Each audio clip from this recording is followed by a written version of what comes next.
Ang ganda lang nasa likod ko. Parang sa mga sa mga movie, tapos may lalabas ng mga cannibal. Char.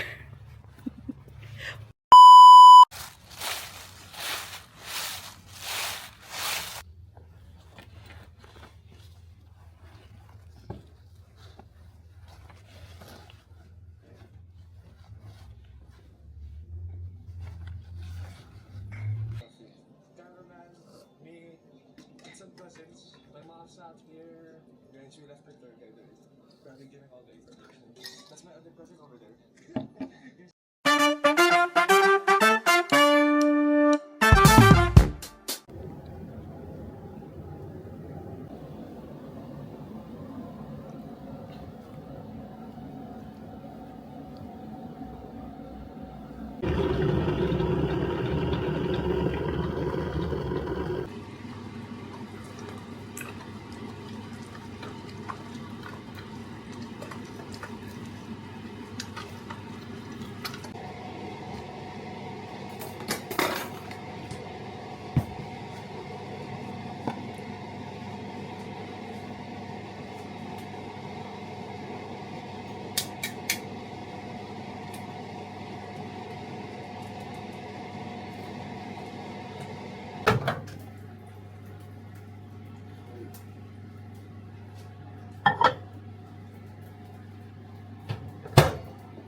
Morning.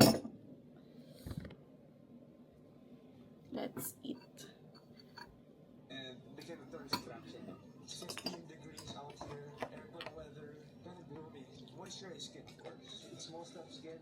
Keep your skin moisturized when it feels so.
I don't know, tingnan niyo yung nangyari sa mata ko.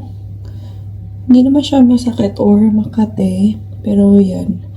Para siyang may mga, para siyang mukhang may allergy. So help me guys, what's this? Pag di siya nawala, papacheck ko na siya. So yeah, moisturizer. And of course, my favorite sa Philippines pa to. Hindi ako nagpa-foundation. So ito na yung pinaka-foundation ko. Sunscreen and foundation ko. Kasi ewan ko ba, wala pa ako nahanap na foundation na okay sa skin type ko. Kasi nung dating nagpa-foundation ako, napapansin ko, wala akong boses. Napapansin ko na nangingitim yung mukha ko. So, yun. Ito lang yung nag-suit sa akin kasi sunscreen siya. Tinted sunscreen. So, yun. Kaya siguro nawawala yung pangingitim effect. Ewan ko. Sabi nila acidic daw pag ganun. Kaya yun. Hindi na ako nag-attempt na mag-foundation. Tinted sunscreen na lang by Bello. Yan. Feeling ko old packaging pa to kasi binili ko to sa Pilipinas. Binaon ko actually. Nung pumunta kami dito. Kasi yun. Okay, done. Tapos pinapatungan ko na lang siya ng baby powder. So, from Japan. Pangalan niya talaga baby powder. Oo, baby powder. So, yun yung branding niya. So, yan. Para may matte finish. So, kahapon ay lazy mode ako. Wala akong ginawa. Hindi ako nag-walking, hindi ako nag-exercise. So, today, buti na lang ay sunny. Kahit malamig, makakalabas tayo. And, ito rin, from Pinas. Ano to? Etude water tint.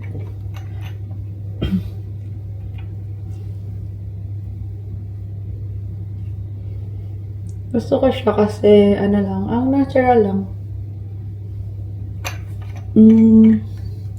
There you have it. Then, papatungan ko ng Maybelline Superstay. Ang shade ko ay Skinny Dip. So, ayun yung ko. Parang recently ko lang na-confirm na olive skin yung type ng skin ko. So, yun. Ito yung bagay na sa akin.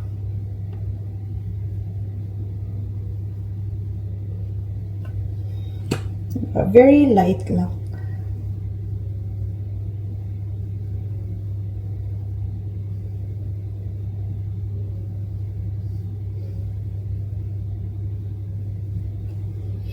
Ayan. Very light lang. So, ayan. Mag-walking tayo today. Then, isusoli ko ang mga hiniram kong books sa library. Then, hiram ulit tayo ng bag books. Let's go. So, ito ang mga susuli ko. Actually, hindi ko nabasa. Pero, kailangan ko na isoli kasi mag-1 month na siya. Ayan. And this. So, hanap na lang ako ng yung talagang interest ko para matapos ko siya. Ayan. Lagyan natin sa backpack.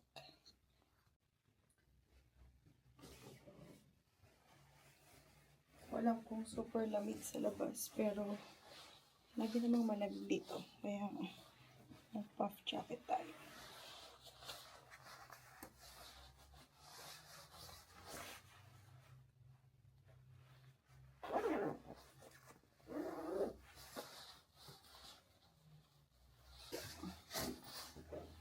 Backpack tayo. Para kahit mabigat, masyadong mahirap pitpitin. Let's go.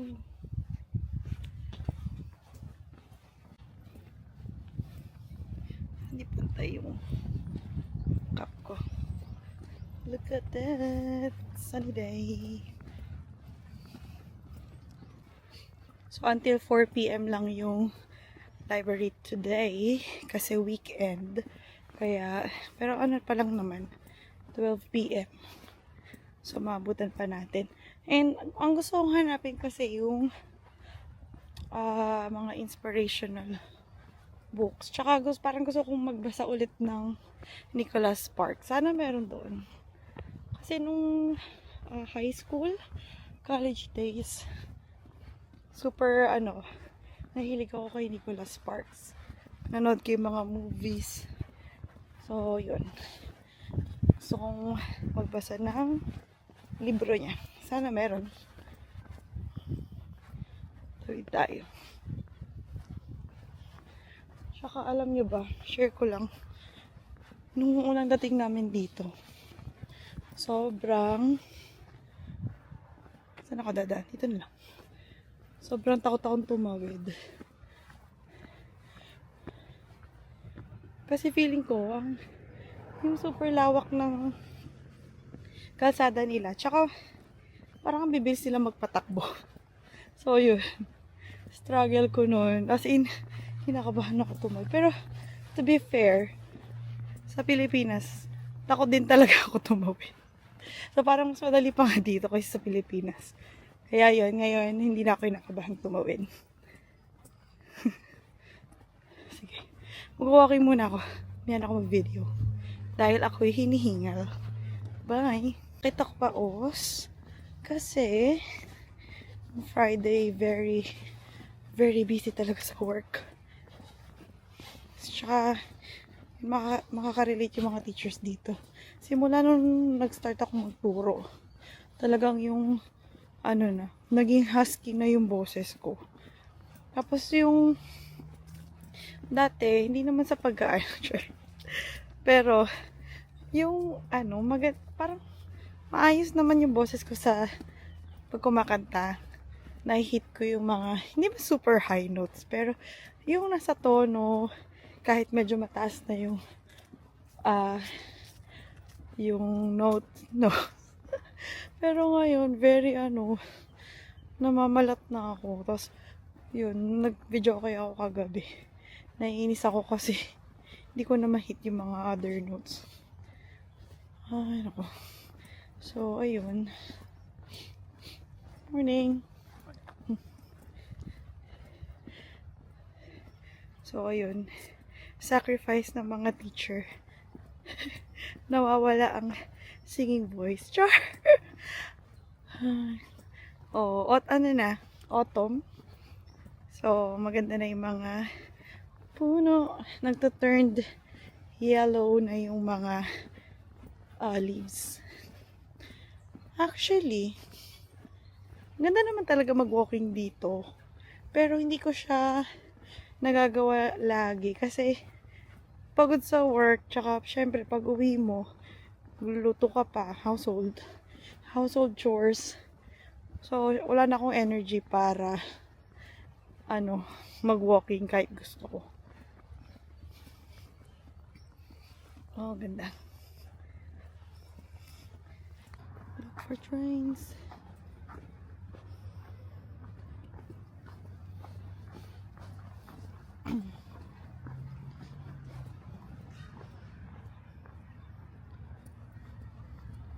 Ito tayo dadal.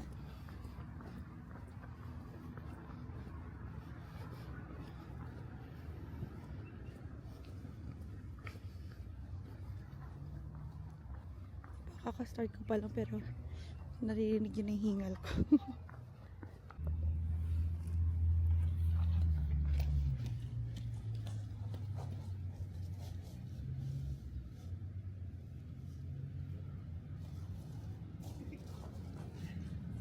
Basa pala. So, sobrang lamig oh. Nakikita nyo may mga yellow pa.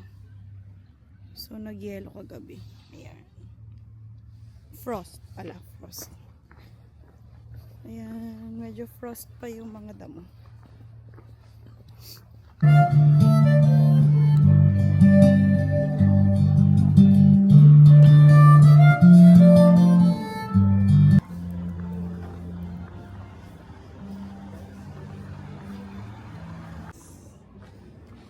cute. Kaso bawal mag-video. Sure, certain. Oh, yan ata doon sa kabila.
Oh, ang ganda lang nasa likod ko.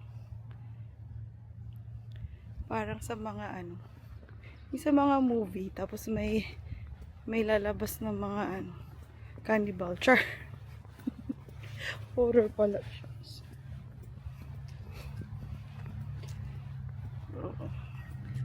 Diba? Ano na siya? Taglagas. Autumn is fall. Fall season. Favorite season ko ang fall. Kasi parang ano, ang ganda-ganda. Yung winter, masaya lang siya sa una. Pero pag yung ano na, araw-araw na malamig, ang hirap nang bumangon para sa work. Para sa work.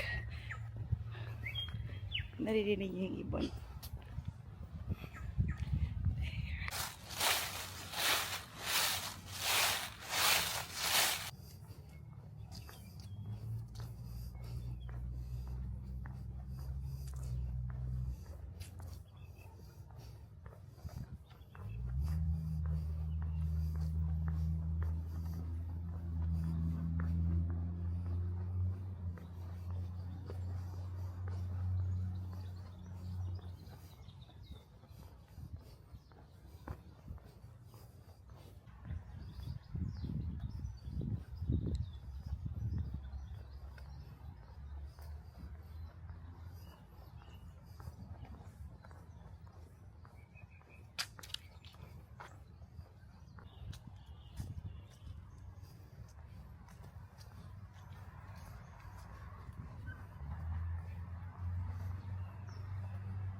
Balik na tayo.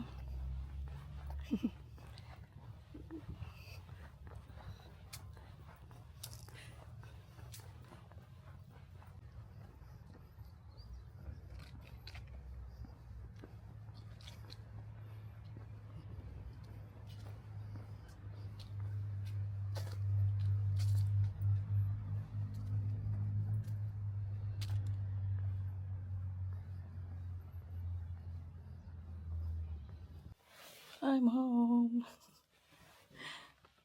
Pagod.